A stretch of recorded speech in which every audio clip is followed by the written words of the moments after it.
생명의 샘가 이영훈 목사입니다. 우리는 민수기서를 묵상하는데 오늘이 86번째 시간입니다. 33장 16절에서 49절까지 시내 광야를 떠나 모압 평지까지 라고 하는 이야기입니다. 하나님은 모세에게 이스라엘이 출애굽하여 광야 40여 년 동안의 노정을 기록에 남기라 하셨죠.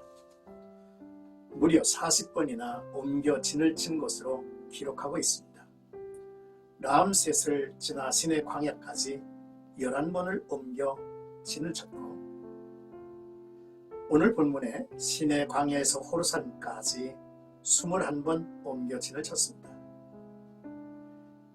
이스라엘 애굽에서 나온 지 40년 5월 1일 이곳 호르산에서 아론이 123세의 나이로 하나님의 부름을 받았습니다. 그리고 호르산에서 요단강 모압 평지에 이르기까지 8번이나 옮겨가며 진을 쳤습니다. 출애굽 후에 모압 평지에 이르기까지 40여 번을 옮겨가며 진을 친 것이죠. 이스라엘의 장막을 친 광야의 지명들은 불순종한 이스라엘이 선택한 결과가 얼마나 힘들고 불행했음을 보여주죠. 그렇습니다. 이들 지명 하나하나는 이스라엘의 뼈아픈 실패와 죄악들이 담겨 있음을 보게 하죠. 그러나 하나님께서 이 같은 이스라엘을 안고 인도하신 은혜의 지명이기도 하죠. 오늘 본문 말씀을 살펴보겠습니다. 먼저 16절에서 17절까지는 시내 광야를 떠나 기브롯 핫다 아와와 하레솥에 진을 치고 라고 했습니다. 시내 광야는 여호와께서 이스라엘 백성에게 자신의 존재를 드러내며 율법을 수여하시고 성막을 주시어 예배자의 특권을 부여하신 장소입니다.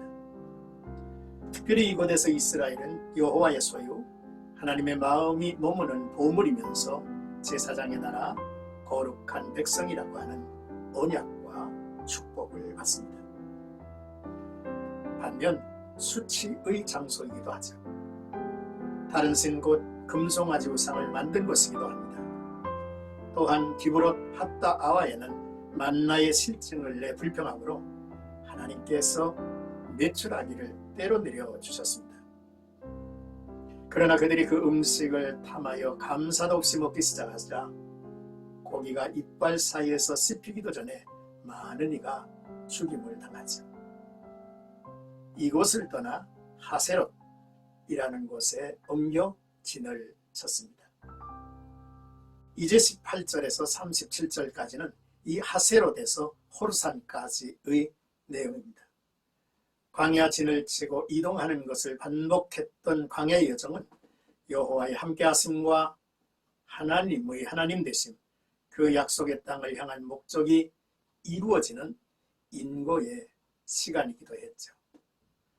하지만 이스라엘 백성에게 자신들의 정체성을 망각했던 시간이기도 했습니다. 하지만 신실하시고 자비로우신 여호와 하나님은 여전히 성막을 중심으로 불과 구름 기둥으로 그를 인도하시며 낮에는 그늘이 되어주셨고 밤에는 따스한 온기가 되어주셨습니다. 또한 변함없이 만나와 매출하기를 매일 내려주셨으며 낮의 해와 밤의 달이 해하지 못하도록 했고 옷이 헤어지지도 않게 해주셨으며 그 모든 위험으로 보호하시고 지켜주신 그러한 기간이기도 했습니다. 그러나 이들의 삶에 있어서 목적은 먹고 마시고 즐기며 안일하게 정착하는 것이었습니다. 이들의 삶의 기준은 항상 애굽에 있었지 가나안이 아니었습니다. 지도자들의 권위는 무시되고 지도자를 향한 불평과 원망과 대적하는 일에 이르게 된 것이죠. 오늘 단락의 마지막 38절에서 49절까지 여리고 맞은편 요단강가 모압 평지에 진을 쳤다라는 내용입니다. 이스라엘 백성이 머문 곳에 진명이 열거되죠. 그런데 그 진영들은 자랑스럽지 못한 사연을 내포하고 있는 곳이 대부분입니다.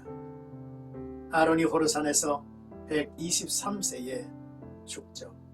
이스라엘의 광야 여정은 호르산을 떠나 요단 강가의 모압 평지에 이르죠. 요단 강가 모압 평지의 진영이 베겨 사못에서부터 아벨 시딤에 이르렀더라라는 말은 앞으로 나아갈 길이 있음을 예시하는 말씀이기도 합니다. 그렇습니다. 변함없는 하나님의 자비 때문에 가능한 여정이었죠. 가나안 남방의 아랏 왕을 비롯하여 그 땅의 사람들이 이스라엘에 관한 놀라운 소식을 접하죠. 이는 그들도 여호와 신앙으로 돌아올 기회가 주어진 것을 의미하기도 하지만 그들은 하나님을 대적하는 기회로 삼은 것입니다.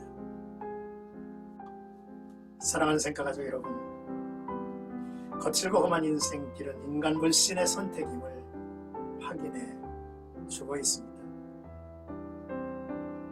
애굽의 삶을 그리워하는 유대인의 모습을 보며 세속신앙의 실체가 이런 것이로구나 묵상을 하게 합니다.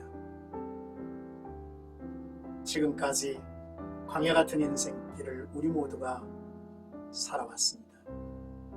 영성이 흐려져 의식도 못했지만 하나님께서 변함없이 지키시고 인도하셨음을 돌아볼 수 있었으면 합니다.